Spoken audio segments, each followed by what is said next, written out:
Okay, I think I'm calling this Fistful of Toast 3 game, and I'm calling it based on scenario design. Well, actually, maybe more table design than scenario design. And uh, and also, I've got a lot going mentally for work and other stuff home-wise, which is interesting. So it's kind of taking a little bit out of the steam out of it, but that's cool. I'm starting to get some of the procedures down. I think I actually have artillery. I'm pretty comfortable with it, which is funny because that was like a point of contention. Well, not a point. It just was a point that comes up a lot in their games. That one I feel most comfortable with. I just hit some more. I did just take out a Sherman, and the Germans lost one, so they're kind of one for one there, kind of. That tank there rolled 2 hits on this guy, and it's the different. You roll the number of dice difference between the penetration value and the armor, and it was a different. And they get a 2 addition because it was really close. So it was 11 penetration versus a 5 armor. So that was I rolled 12 dice. If one of them hits a 6, it's gone. It was a 6. So I really do like that about the game. Like I've said many times, I like the 3 statuses: good, suppressed, destroyed. I mean, I guess it's good, suppressed, quality check, and then they either, if they survive it, it's a suppression. If they miss it, they're dead. I like it. 3 statuses, that's it. So there's only 2 markers on the, 1 marker on the ground. It's either suppressed or quality check, and the quality check's done right away or soon. So it's not on the table long. The suppression can stand a while.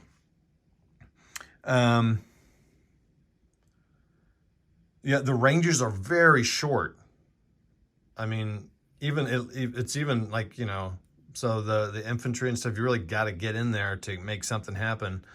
And I think I've kind of screwed the Germans out here. These tanks really need to they can't though. It's just funny. I was going to say the tanks could disengage and go around, but you got command, so they can't really just go willy-nilly all over the board. So that's kind of cool, kind of preventing me, and I'm having to make a decision with the tanks. I thought about assigning a tank to the infantry, to each infantry, company in, like little combat command, but I didn't. But I should have done that, honestly, because they really need support, not just the 3 tanks floating around.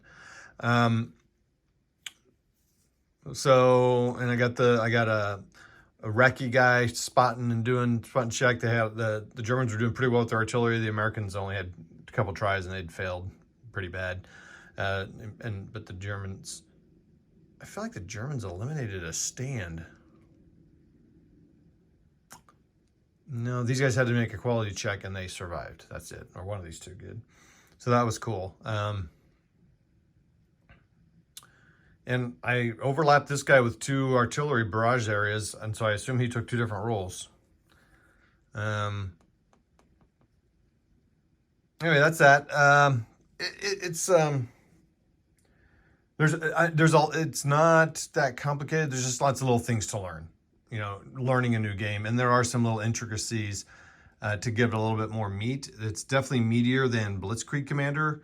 Now that I've played almost a full game with a team that really knows it. And now here, after knowing it a little better, there's a lot more little details to catch, which is cool. And I think that's why, Adam and his team, his crew like it.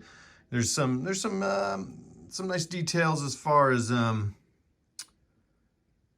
just little armor things and little details of things you can do and the way you move. And the shoot and scoot is cool, where I don't have this totally down because I didn't do it, but like you could put this guy on Overwatch and then he could shoot and then scoot back, which is pretty cool. There's hold fire, so if he doesn't fire during the phase, he can hold his fire and then fire simultaneously. It's like a form of Overwatch, or you put someone on Overwatch. And there's different, and I think that's it. There's just like different little rules for how you do that and how you put someone in that. And how, like when someone moves, do you ever lose rate of fire? It's just things like that. Now, they keep it fairly simple, but again, I think when you're learning it, it's just stuff to remember. So I think I've given you enough shaky cam here. I don't have a winner on this. This was all through turn 3 with 6, so that's not bad, halfway through. I'm either going to play another, I got to change this table. The line of sight's blocked for like all of it for the most part, which is good. But then, also be nice to have some long range shots too, I guess. This isn't Crossfire. and there's just really not that much long range shooting, honestly. So I think maybe breaking up the sail a bit more. The Crossfire works great. I was actually thinking about if to keep, like, I always hate to tear down a table and not play another game. But I was thinking about Iron Cross. I'll have to kind of look at those rules again and look at the distances and stuff for shooting for that, and if I want to mess with that. But that's going to take a little bit of remembering too, because it's been a while since I played it. We really started. All right, so that's that. I'll give an update here. Oh man, I should have given an update to my goals a few days ago. Anywho, okay, that's that. It was fun. Enjoyed it.